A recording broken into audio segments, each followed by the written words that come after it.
Comment vaincre la fatigue chronique? Quels sont les aliments qui aident? Tu es régulièrement stressé, fatigué et tu compenses avec des stimulants comme le café, le chocolat ou des aliments dits de confort gras salé ou gras sucré. Dans cette vidéo, je vais t'expliquer quelle est la source de ton problème et t'indiquer des solutions pour le résoudre naturellement. Bienvenue sur la chaîne Edwige Santé Végétale, la chaîne qui t'aide à sortir des troubles du comportement alimentaire grâce à une alimentation 100% végétale et majoritairement crue. Alors lorsqu'on est stressé et fatigué, on a bien sûr tendance à compenser avec, je disais, café, chocolat, mais aussi les tartines, les gâteaux, les oléagineux à trop forte dose. Le problème, c'est que ces aliments, sur le moment, ils vont nous apporter du réconfort, ils vont nous stimuler, mais à long terme, ils peuvent vraiment avoir des conséquences délétères sur notre santé. Pourquoi? Parce qu'ils épuisent nos glandes surrénales. Et c'est précisément de ces glandes surrénales dont on va parler aujourd'hui. Donc reste bien avec moi jusqu'au bout de cette vidéo parce que je vais t'expliquer quel est le rôle des surrénales et comment faire pour en prendre soin. Avant de continuer, n'hésite pas à me laisser un petit pouce bleu vers le haut afin de favoriser l'algorithme si tu apprécies ce type de contenu. Et si tu es nouveau ou nouvelle sur cette chaîne, pense à t'abonner.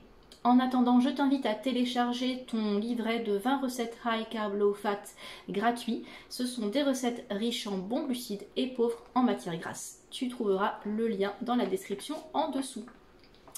Alors qu'est-ce que c'est que les glandes surrénales? Eh bien les glandes surrénales font partie des glandes endocriniennes et on en a une située au-dessus de chaque rein. Ces glandes, elles sont chargées de synthétiser et de redistribuer dans le circuit sanguin des hormones telles que le cortisol ou encore l'adrénaline. Et bien c'est justement de cette adrénaline à laquelle on va s'intéresser aujourd'hui. Pourquoi? Parce que l'adrénaline en fait elle est partout et on en sécrète, on en consomme une grande quantité aujourd'hui sans même le savoir. L'adrénaline elle est sécrétée par le corps lorsqu'il doit faire face à une situation de stress ou une activité physique intense. Pour résumer, en fait, le corps sécrète de l'adrénaline lorsqu'il se trouve dans une situation d'urgence. Le problème, c'est que aujourd'hui, les situations d'urgence se multiplient. Ça va être les émotions fortes, ça va être le stress professionnel, le stress lié à des relations qui sont toxiques ou pas avec nos proches. Ça va être également la consommation excessive de graisse. C'est aussi les radiations, les polluants, les métaux lourds, ça aussi ça fait sécréter de l'adrénaline. Ou encore la pratique à outrance du sport. La privation volontaire de nourriture, donc toutes les formes de jeûne, que ce soit intermittent ou de plus longue durée. Également les crises de boulimie, parce que crise de boulimie, on a non seulement les émotions très fortes et une ingestion en très très grande quantité d'aliments généralement nocifs pour notre corps. Alors, qu'est-ce qui se passe avec cette adrénaline? Eh bien, il faut savoir que le recours excessif à l'adrénaline épuise les glandes surrénales. Or, le problème, c'est que l'adrénaline, c'est un peu comme une drogue et qu'elle nous engourdit. Et aujourd'hui, sans s'en rendre compte, on a toujours besoin d'avoir plus d'adrénaline. Or, l'adrénaline, elle est vraiment toxique et corrosive pour le corps. Elle enflamme nos organes, notre cerveau, notre système digestif et elle atteint aussi le système nerveux. Quand tu es stressé par exemple, tu n'arrives plus à manger, tu vas te sentir ballonné, la nourriture ne passe pas. Donc ça c'est vraiment un effet de l'adrénaline. On peut aller plus loin, hein. L'adrénaline elle va vraiment affecter le système immunitaire. Donc affaiblir le système immunitaire ça veut dire être plus sensible aux attaques des virus et des bactéries. Donc on peut avoir des symptômes qui ressurgissent.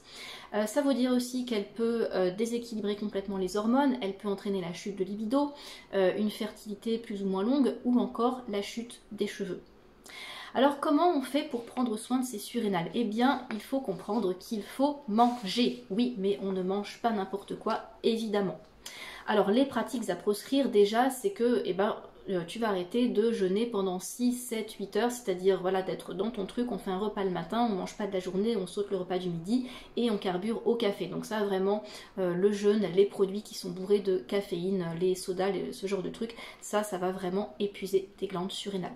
Donc il faut manger, donc bien sûr, hein, si tu me suis depuis longtemps sur cette chaîne, tu sais qu'on est dans l'alimentation végétale, donc beaucoup de fruits, beaucoup de feuilles vertes, de verdure, ça peut être aussi des légumes vapeur. Mais ce que tu vas faire, c'est que tu vas te mettre à manger régulièrement, c'est-à-dire à peu près toutes les 2 heures. Alors attention, je ne dis pas de faire des repas pentagruéliques, tu peux faire 5-6 repas par jour, c'est-à-dire 3 repas principaux, matin, midi, soir, et puis faire une petite collation le matin et 1 ou 2 collations dans l'après-midi en fonction de tes besoins. Mais c'est vraiment important d'avoir cet apport régulier. Pourquoi? Parce qu'en fait, la dépense d'adrénaline, il faut lui apporter une compensation, et une compensation sous forme de glucides et de minéraux. Quels minéraux en particulier? Le sodium et le potassium. Alors, comment on va faire concrètement? Qu'est-ce qu'on va mettre exactement dans ces collations? Eh bien, ces collations, on va y mettre des fruits de préférence et puis des verdures. Alors, on peut faire des collations aussi avec du cuit, j'en parlerai, mais principalement fruits et une source de minéraux. Donc un exemple très simple, ça va être prendre une pomme, 1 à 4 dattes et puis quelques rondelles de concombre. Ça peut être une banane avec quelques feuilles de salade. Ça peut être aussi des bâtons de céleri, c'est très bien. Il y a plein de combinaisons possibles. Si tu es à l'extérieur, vraiment pomme, dattes, concombre, c'est très simple. Ça peut être aussi de l'eau de coco avec des dattes. Ça peut être un jus d'orange avec des épinards ou encore un smoothie poire, mâche et puis fruits rouges. Bref, il y a vraiment un tas de combinaisons possibles et si tu souhaites en savoir plus, eh bien j'aborde ce sujet plus en détail, tu as plus de recettes dans mon accompagnement.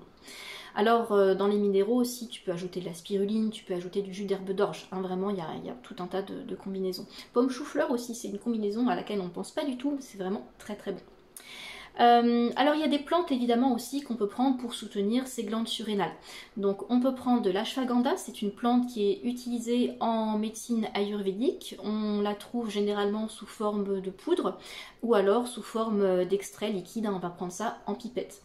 Après tu as aussi la réglisse, excellente plante pour soutenir les surrénales, donc cure de réglisse aussi très bonne.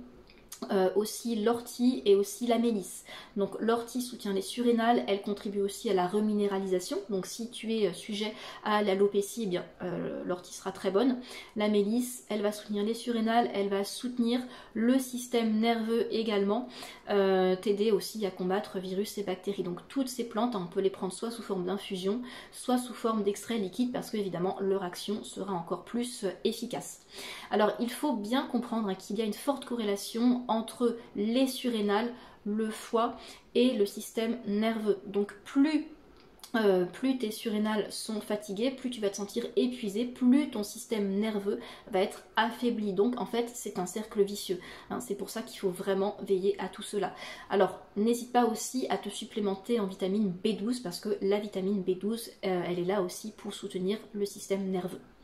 En termes d'aliments, on peut également consommer des aliments cuits et notamment la patate douce. La patate douce est un tubercule extraordinaire pour soutenir les glandes surrénales et vraiment elle va t'aider à encaisser lorsque tu es face à des situations de stress. Elle va soutenir les surrénales et apaiser le système nerveux. Donc la patate douce au repas mais aussi en collation. Ça peut être tout à fait quelques rondelles de patate douce, une demi-patate douce avec quelques feuilles d'épinards, hein, une très bonne collation.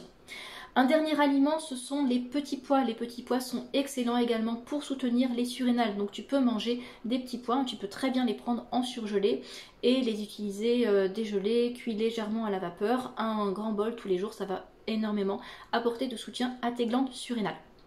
Voilà pour aujourd'hui, j'espère que cette vidéo t'aide et va te permettre de sortir de cette fatigue chronique. Si tu as des questions, des commentaires, n'hésite pas à me les laisser, je me ferai un plaisir de les lire et d'y répondre. Si maintenant tu souhaites aller plus loin, tu as envie d'être accompagné individuellement pendant 2 mois et apprendre beaucoup de choses sur l'alimentation végétale qui soigne, n'hésite pas à me consulter pour suivre un programme d'accompagnement. Et en attendant, eh bien, tu peux rejoindre le groupe Facebook Enfin Libre afin de discuter avec d'autres membres passionnés par l'alimentation végétale. Je te souhaite une très belle journée et à bientôt pour la prochaine vidéo. Bye bye!